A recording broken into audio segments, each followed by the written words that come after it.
श्रोतेहो नमस्कार. ज्ञान कायद्याचं या कार्यक्रमात आपलं सहर्ष स्वागत. प्रत्येक गोष्ट न्यायाची असावी, न्यायानं मिळावी आणि योग्य तो न्याय व्हावा. काही वेळा न्याय मिळवण्यासाठी खर्च करावा लागतो, काही वेळा प्रवास करावा लागतो. या सगळ्या गोष्टींना वेळ लागतो, पैसा खर्च होतो. पण या सगळ्यावर उत्तर म्हणजे जर आपल्याजवळ ते न्यायालय आलं तर आपल्याला त्याचा फायदा होतो. अशाच प्रकारची एक चांगली गोष्ट आपल्याबद्दल घडलेली आहे, ती म्हणजे कोल्हापुरात मुंबई उच्च न्यायालयाचं खंडपीठ सुरू झालं आहे. आणि हे नेमकं खंडपीठ सुरू झाल्यानंतर आपल्याला त्याचा कसा फायदा होणार आहे याबद्दल आज आपण आपल्या कार्यक्रमात चर्चा करणार आहोत. यासाठी आज आपल्यासोबत आहेत ज्येष्ठ विधिज्ञ, आपल्या रत्नागिरी बार असोसिएशनचे अध्यक्ष विलास पाटणे सर. त्यांचं आपल्या कार्यक्रमात स्वागत करूया. नमस्कार सर. नमस्कार. नमस्कार सर. न्याय मिळणं ही गरजेची गोष्ट आहे. मग याच्यामध्ये जे आपल्या कोल्हापूरला खंडपीठ होतं आहे, त्या खंडपीठ होण्यासाठीचा जो लढा होता त्याचा इतिहास कशा प्रकारचा आहे? खरं न्यायाची अशी गोष्ट सांगितली आहे की न्याय आपल्या दारी. तुझं दारी न्याय मिळाला तर ते एका अर्थाने त्याची किंमत चांगली होते आणि तो झटपट मिळतो.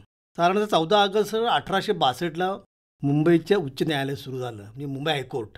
मला असं वाटतं की ह्या मुंबई उच्च न्यायालयाच्या अंडर सध्या 4 खंडपीठ कामं करतायत. म्हणजे नागपूर आहे, औरंगाबाद आहे आणि पणजीचं बेंच आहे. आमची अशी मागणी होती की हे 6 जिल्हे जे आहेत, मगाशी म्हटले रत्नागिरी, सिंधुदुर्ग आणि कोल्हापूर, सोलापूर, ह्या जिल्ह्याला किमान अंतर 500-600 किलोमीटर पडतं. मी इथून उठून मुंबईत जायचं, तिथं प्रवास थांबायचं, तिसऱ्या दिवशी यायचं, केस चालते नाही चालते, प्रचंड अवघड होतं, खर्चिक होतं, वेळ जात होता. आणि मुंबईचं एवढं मोठं गर्दीचं वातावरण, हा सगळा आमचा पक्षकार मेटाकुटीला यायचा. म्हणून असं म्हणणं होतं की या 6 जिल्ह्याकरता स्वतंत्र खंडपीठ होणं हे गरजेचं होतं. आणि म्हणून आम्ही 6 जिल्ह्यातल्या सगळ्या वकिलांनी 40 वर्ष हे आंदोलन करतो आहोत. या आंदोलनामध्ये आम्ही कधी मोर्चे काढले, कधी निदर्शनं केली. 58 दिवसाचा पूर्णपणे बहिष्काराचं आंदोलन झालं. त्याच्यासंबंधी कंटेम्प्ट प्रोसिडिंग सुरू झालं. आणि म्हणून असे करता करता शेवटचा टप्पा हा आता अलीकडे 15 दिवसावर येऊन टेपला. आमचं असं मत होतं की ज्या मुंबई उच्च न्यायालयामध्ये लोकमत टिकाणांची खटला चालला, ज्या उच्च न्यायालयात न्यायमूर्ती MC छागला मुख्य न्यायाधीश होते, त्याचं खंडपीठ कोल्हापूरला होणं हे मला वाटतं एका न्यायासारखं होतं आणि त्याला एक प्रतिष्ठा प्राप्त झाली असती. आणि म्हणून राज्य पुनर्आयोगाच्या प्रमाणे हे मुख्य न्यायाधीशांना अधिकार असतात.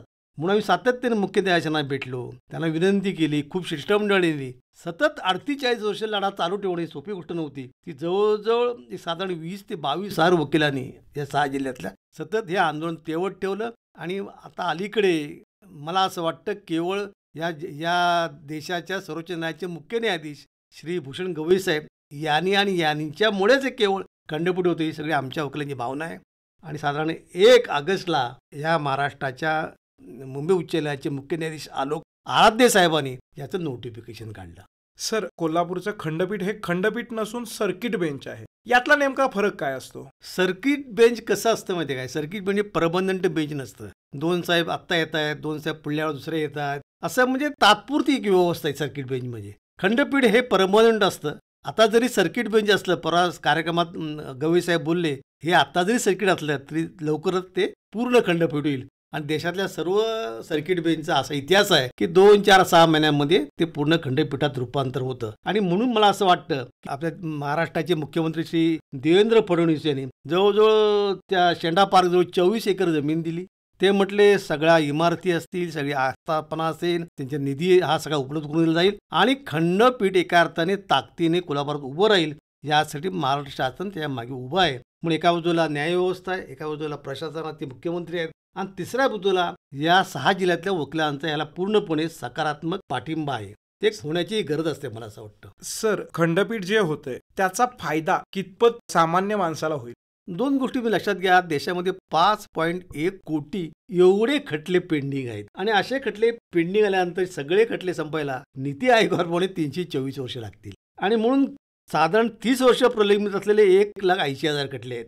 आणि म्हणून वर्ल्ड जस्टिस रिपोर्ट प्रमाणे साधारण 142 देशात आपला 111 क्रमांक लागतो. आणि म्हणून हा सगळा जो बॅकलॉग आहे, प्रलंबित खटले आहेत, ह्याचा निपटारा करायचा असेल तर आपल्याला या सगळ्या व्यवस्थेचं विकेंद्रीकरण करावं लागेल. हे विकेंद्रीकरण म्हणजेच ठिकठिकाणी उच्च न्यायालयांची खंडपीठ करणं हे खरं म्हणजे काळाची गरज आहे आणि न्यायाची गरज आहे. आणि म्हणून मला वाटतं की खंडपीठ होणं झालं यामुळेच खऱ्या अर्थाने आपले प्रश्न मार्गी लागतील. या खंडपीठामुळे 3 गोष्टी आपल्या प्रामुख्याने दिसतात. या खंडपीठामुळे या 6 जिल्ह्यातल्या 28-29 वकिलांना एक मुंबई उच्च न्यायालयात प्रॅक्टिस करायची संधी मिळाली.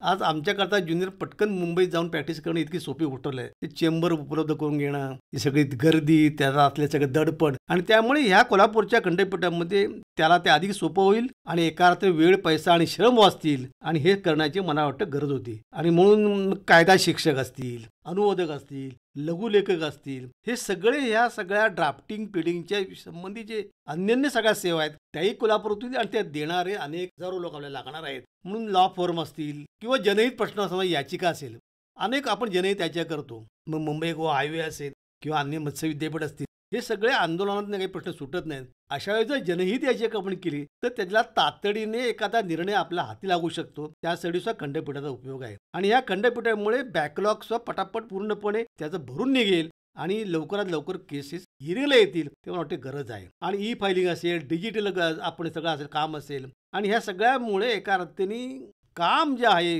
कोर्टाची ही झटपट होतील, त्यातून लोकांना न्याय मिळेल आणि न्याय त्यांच्या दारात येणं हे अधिक मला वाटतं गरजेचं होतं आणि ते न्यायामध्ये अपेक्षित आहे. मुंबईत पक्षाला कुठल्या कोर्टात कुठे केस चालले कळत नव्हतं. आज जेव्हा कोल्हापुरात केस चाले त्या बिचारा सामान्य अशिक्षित पक्षाला आपला खटला कुठल्या न्यायाधीशासमोर आहे, कधी चालणार आहे, साधारण ते अगदी मराठीत चालला नाही तरी त्याला काहीतरी तोंडओळख होईल त्या खटल्याची आणि आपल्या समोर न्याय होतो, ही भावना मोठी पक्षाची मोठी असते. आणि म्हणून अशा प्रकारचं विकेंद्रीकरण होण्याची गरज होती, ते आता होत आहे असं मला वाटतं. सर, आता सर्किट बेंच हा खंडपीठाचाच किंवा उच्च न्यायालयाचाच एक भाग आहे, मग तो निकाल सुद्धा उच्च न्यायालयाचाच मानला जाईल का? 100% ते उच्च न्यायालयाचाच भाग आहे. तो काही इंडिपेंडेंट का त्याला अधिष्ठान नाहीच आहे. मुंबई उच्च न्यायालयाचं खंडपीठ मुंबई उच्च न्यायालयाचाच तो निर्णय आहे.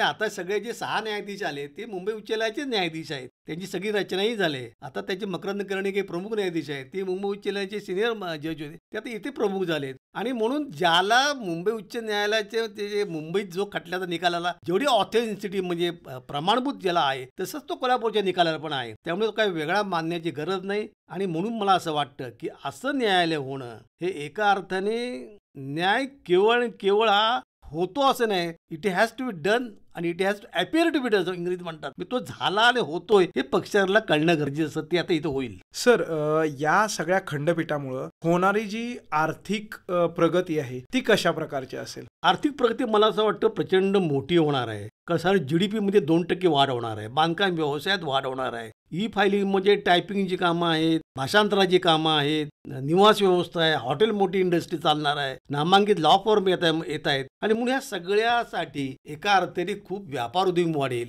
रस्ते वाढतील, त्याची विमानसेवा जास्त वाढेल. म्हणून एका अर्थाने कोल्हापूर हे काट टाकलेलं शहर असं उभं राहील, जेणेकरून कोल्हापूरची आर्थिक प्रगती होईल, त्यातून सर्वांनाच एका अर्थाने न्याय मिळेल. सर, हा जो न्याय मिळणार आहे तो प्रत्येकाच्या खिशाला परवडणारा असणार का? नाही, मलाही वाटतं तेही कालांतराने सिद्ध होईल. पण आता साधारणतः 80-90% वकील हे कोल्हापूर परिसरामधले असणार आहेत. ते त्या मातीतलेच वकील आहेत. त्यांनाही पक्षाराची नेमकी आर्थिक उंची काय, त्याचा वकूफ काय हे त्याला माहीत असतं. आणि साधारणतः तोही समजतो की ह्याला न्याय देण्याचं गरजेचं, पैसे सगळेच कमवत असतात. आणि म्हणून मला वाटतं की जे साधारणतः रिजनेबल म्हणजे काय म्हणतो आपण की शेवटी तारतम्याने तो फी ठरू शकतो आणि त्याला न्याय कसा मिळेल हे मला वाटतं अधिक बघेल. आणि त्यात अजून एक छोटा संदर्भ असा आहे की माझ्या ह्या साधारणतः 6 जे तरुण वकील आहेत त्यांनी आपली जी स्वप्न आहेत ह्या वकिली व्यवसायातली ते ह्या खंडपीठात शोधली पाहिजे. खंडपीठात तुम्ही जर प्रयत्न केला तर तुम्ही हायकोर्टचे वकील म्हणून चांगल्या रीतीने उभे राहू शकता आणि तुम्हाला त्यातून ताकद मिळेल आणि एका अर्थाने तुमचं व्यवसायाचं स्थान अधिक बळकट होईल असं मला वाटतं. सर, एकूणच न्याय प्रक्रिया ही पक्षकार आणि वकील या दोघांच्या जीवावरती जिवंत असते. या प्रक्रियेत जर खंडपीठ होतंय आणि खंडपीठ झालंय, या गोष्टीमुळं न्यायाची वाढणारी उंची आहे ती कितपत दिसतीये तुम्हाला? कसं असतं म्हणजे काय, न्याय व्यवस्था हा सामान्य माणसाच्या एकंदरीत व्यवस्थेचा शेवटची आशा आहे. लोक असं म्हणतात की मी तुला कोर्टात खेचेन, का म्हणतो की त्याला न्यायालयावर विश्वास आहे. आणि म्हणून माझ्या सकट सर्व वकिलांची, न्यायव्यवस्थेतल्या जजेसची, सर्वांची त्या घटकांची अशी जबाबदारी आहे की ह्या न्यायालयावर, या व्यवस्थेवर अधिकाधिक विश्वास राहील आणि त्या विश्वासाला आपण पात्र राहिलं पाहिजे मला वाटतं. आणि दुसरा त्याला छोटा संदर्भ असा आहे, कुठलीही व्यवस्था परिपूर्ण जगात कधीच नसते, त्यात काही त्रुटी असू शकतात, पण जोपर्यंत आपण पर्यायी सक्षम व्यवस्था पुढे आणत नाही तोपर्यंत असलेली व्यवस्था मोडकळीस आणणं ही अत्यंत चुकीची गोष्ट आहे, शहाणपणाचं नाही. म्हणून न्याय व्यवस्था ही टिकली पाहिजे, त्याच्यावर आपण विश्वास ठेवला पाहिजे. आणि हा विश्वास आपण सर्व वकिलांनी आणि पक्षकारांनी ठेवला तर सामान्य जनता त्यामध्ये आशेने पाहिजे असं मला वाटतं. त्याची ती खूप गरज आहे. सर, एकूणच खंडपीठाच्या होण्यामुळं आपल्या 6 जिल्ह्यांच्या प्रवासामधला होणारा बदल तो आपल्या व्यवस्थेला एक दिलासा देईल का? ना होईलच ना. आता तुम्ही उदाहरण बघा, रत्नागिरीतनं जर आपल्या कोल्हापूर असेल तर आता आपला हायवे नसल्यामुळे साधारण 3.5-4 तास लागतात, पण जेव्हा चौपदी रोड होईल तेव्हा आपण 2-2.5 तासात कोल्हापूरला जाऊ शकतो, काम सोडून संध्याकाळी परत येऊ शकतो, जेणेकरून अधिक सुलभता आली जा आपल्या प्रवासात. तर मला वाटतं पक्षकार आणि वकील यांनाही ते सोयीचं होईल. त्यातूनच हे न्यायाच्या दृष्टीने आवश्यक आहे. सर, आता जाता जाता एक ज्येष्ठ विधिज्ञ म्हणून या गोष्टीचा भविष्यात होणारा जो परिणाम आहे याकडे आपण कसे बघाल आणि लोकांना यातून काय संदेश द्याल? नाही, लोकांना संदेश असा आहे, शेवटी न्याय जो आहे ना हा सक्षमते मिळाला पाहिजे, पण तो त्वरित आणि विश्वासार्ह मिळाला पाहिजे. ही सामान्य माणसाची, सामान्य पक्षकाराची अपेक्षा असते. आता न्याय हा विश्वासार्ह हा साधारणतः वकील आणि जजेस यांच्यावर अवलंबून असतो, पण आपण त्याकडे कसे पाहतो याच्यावर ते एकंदरीत त्याचं चित्र स्पष्ट होतं. आपणही आपली जे काही पुरावे असतील, आपली जी जबानी असेल किंवा आपलं जे काही म्हणणं असेल ते आपण कोर्टात मांडल्यानंतर आपलं वकील मांडत असतो, तर मला वाटतं ती योग्य भूमिका जजेस ते न्यायाधीश घेत असतात. फक्त आपण त्यातला जो रोल आपला असतो पक्षकाराचा किंवा वकिलाचा तो आपली भूमिका आपण नीट बजावली पाहिजे, तरच मला वाटतं एका अर्थाने जी चौकट आहे न्यायाची ती अधिक भक्कमपणे सक्षमपणे उभी राहील आणि त्यातून पक्षकारांना मला वाटतं न्याय मिळेल. हा न्याय मिळत असताना आपण सर्वांनी सजग राहिलं पाहिजे, कारण असलेल्या व्यवस्था मोडकळीस आणायचं असं एक काहीतरी 2%-4% लोक समाजात प्रयत्न करत असतात. म्हणून ते होता कामा नये, त्याला आपण विरोध केला पाहिजे आणि म्हणून ही न्याय व्यवस्था अधिक बळकट होईल, अधिक विश्वासार्ह होईल आणि शेवटच्या घटकापर्यंत ती पोहोचेल असा आपण सर्वांनी प्रयत्न करूयात. ते केलं तरच मला वाटतं ह्या खंडपीठाला कधी अर्थ उरेल. सर, एकूणच खंडपीठ झाल्यामुळं आपल्या लोकांचा फायदा होईल आणि आपण याबद्दल सविस्तर अशी माहिती दिली त्याबद्दल तुमचे आभार. धन्यवाद सर. नमस्कार. धन्यवाद.